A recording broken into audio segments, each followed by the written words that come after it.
Voyez, le Père nous aime tellement qu'il nous appelle ses enfants. Et c'est vrai, nous sommes ses enfants. Mais le monde ne nous connaît pas, parce qu'il n'a pas connu Dieu. Amis très chers, dès maintenant, nous sommes enfants de Dieu. Mais ce que nous serons plus tard, cela reste encore caché. Voici ce que nous savons. Quand le Christ paraîtra, nous le verrons comme il est, alors nous lui ressemblerons.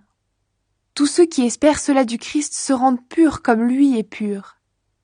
Tous ceux qui commettent des péchés luttent contre Dieu. En effet, commettre des péchés, c'est lutter contre Dieu. Vous le savez, Jésus-Christ est venu pour enlever les péchés, et en lui, il n'y a pas de péché. Tous ceux qui restent unis à lui ne commettent plus de péchés. Tous ceux qui commettent des péchés ne voient pas Jésus-Christ. Ils ne le connaissent pas non plus. Mes enfants, faites attention, ne vous laissez pas tromper. Si quelqu'un fait ce qui est juste, il est juste comme Jésus-Christ est juste. Si quelqu'un commet des péchés, il appartient à l'esprit du mal, parce que l'esprit du mal est pécheur depuis le début. Pourquoi le Fils de Dieu est-il venu ? Il est venu pour détruire les actions de l'esprit du mal. Tous ceux qui sont enfants de Dieu ne commettent plus de péché. En effet, la parole de Dieu reste en eux comme une semence. Ils ne peuvent plus commettre de péché, parce qu'ils sont enfants de Dieu. Voici comment on distingue les enfants de Dieu et les enfants de l'esprit du mal. Tous ceux qui ne font pas ce qui est juste, ou qui n'aiment pas leurs frères et leurs sœurs, ils n'appartiennent pas à Dieu. Le message de l'amour. En effet, voici le message que vous avez entendu depuis le début. Aimons-nous les uns les autres. Ne faisons pas comme Caïn. Il appartenait au mauvais, et il a tué son frère. Pourquoi est-ce qu'il l'a tué ? Parce que les actions de Caïn étaient mauvaises, et celles de son frère étaient justes.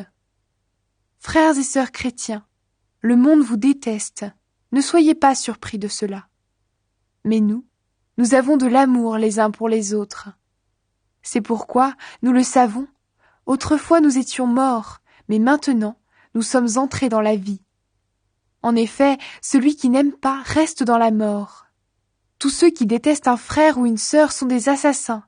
Et vous le savez, un assassin n'a pas en lui la vie avec Dieu pour toujours. Aimer, qu'est-ce que c'est ?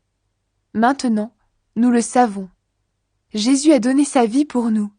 Donc nous aussi, nous devons donner notre vie pour nos frères et nos sœurs. Voici un exemple. Quelqu'un est riche. Il voit un frère ou une sœur qui est dans le besoin, et il ferme son cœur. Est-ce qu'on peut dire qu'il aime Dieu ? Mes enfants, n'aimons pas avec des paroles et avec de beaux discours, mais avec des actes. Ces actes montrent que notre amour est vrai. Par là, nous saurons que nous appartenons à la vérité, et devant Dieu, nous rendrons la paix à notre cœur. En effet, si notre cœur nous accuse, nous le savons, Dieu est plus grand que notre cœur, et il connaît tout. Amis très chers, si notre cœur ne nous accuse pas, nous sommes pleins de confiance devant Dieu, et nous recevons de lui tout ce que nous demandons. Pourquoi ? Parce que nous obéissons à ses commandements, et nous faisons ce qui lui plaît. Voici ce que Dieu commande. Nous devons croire au nom de son Fils, Jésus-Christ, et nous aimer les uns les autres, comme le Christ l'a commandé. Celui qui obéit au commandement de Dieu, il vit en Dieu, et Dieu vit en lui. Oui, Dieu vit en nous, à cause de l'Esprit Saint qu'il nous a donné. Comment reconnaître l'Esprit de Dieu ? Amis très chers, ne croyez pas tous ceux qui disent « Nous avons l'Esprit Saint », mais examinez-les avec attention pour savoir si ces gens ont vraiment l'Esprit de Dieu. En effet, beaucoup de faux prophètes sont venus dans le monde. Voici comment vous reconnaissez l'Esprit de Dieu. Tous ceux qui affirment « Jésus-Christ est vraiment devenu un être humain », ceux-là appartiennent à Dieu. Mais ceux qui ne veulent pas affirmer cela n'appartiennent pas à Dieu. Ils appartiennent à l'ennemi du Christ. Vous avez entendu dire « L'ennemi du Christ arrive », et maintenant, il est déjà dans le monde. Vous, mes enfants, vous appartenez à Dieu, et vous avez vaincu les faux prophètes. Voici pourquoi. L'Esprit de Dieu qui est en vous est plus puissant que l'ennemi du Christ qui est dans le monde. Les faux prophètes, eux, appartiennent au monde. C'est pourquoi ils parlent comme le monde, et le monde les écoute. Nous, au contraire, nous appartenons à Dieu. Celui qui connaît Dieu nous écoute. Celui qui n'appartient pas à Dieu ne nous écoute pas. Voilà comment nous reconnaissons l'Esprit de Dieu qui est vrai et l'Esprit du mal qui est menteur. L'amour vient de Dieu. Amis très chers, aimons-nous les uns les autres, parce que l'amour vient de Dieu. Tous ceux qui aiment sont enfants de Dieu, et ils connaissent Dieu. Ceux qui n'aiment pas ne connaissent pas Dieu, parce que Dieu est amour. Voici comment Dieu nous a montré son amour. Il a envoyé son Fils unique dans le monde pour que nous vivions par lui. Alors l'amour, qu'est-ce que c'est? Ce n'est pas nous qui avons aimé Dieu, c'est lui qui nous a aimés. Il nous a tellement aimés qu'il a envoyé son Fils. Celui-ci s'est offert en sacrifice pour nous. C'est pourquoi Dieu pardonne nos péchés. Amis très chers, puisque Dieu nous a aimés de cette façon, nous aussi nous devons nous aimer les uns les autres. Personne n'a jamais vu Dieu. Mais si nous nous aimons les uns les autres, Dieu vit en nous, et son amour en nous est parfait.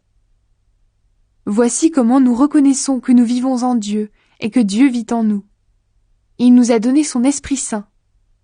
Le Père a envoyé son Fils pour sauver le monde. Nous avons vu cela, et nous en rendons témoignage. Si quelqu'un affirme « Jésus est le Fils de Dieu », Dieu vit en lui, et lui, il vit en Dieu.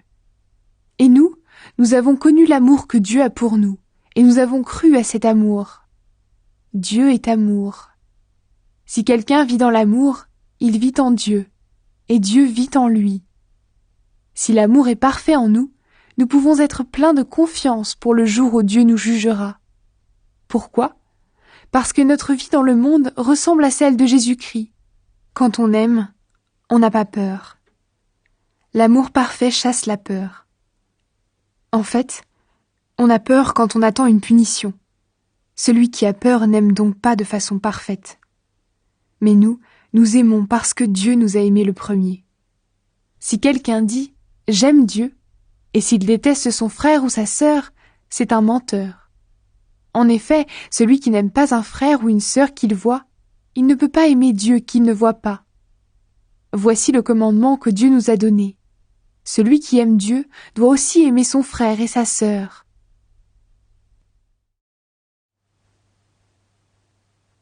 La foi donne la victoire sur le monde. Tous ceux qui croient que Jésus est le Christ sont enfants de Dieu. Et ceux qui aiment Dieu le Père aiment aussi ses enfants. Comment savoir que nous aimons les enfants de Dieu?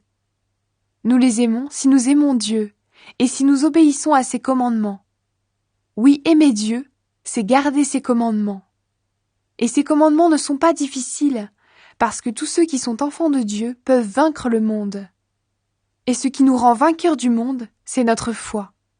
Qui donc est vainqueur du monde? C'est seulement celui qui croit que Jésus est le Fils de Dieu. Les témoins de Jésus-Christ. Jésus-Christ, c'est lui qui est venu avec l'eau et le sang. Il est venu, non pas avec l'eau seulement, mais avec l'eau et aussi avec le sang. L'Esprit de Dieu est témoin que cela est vrai.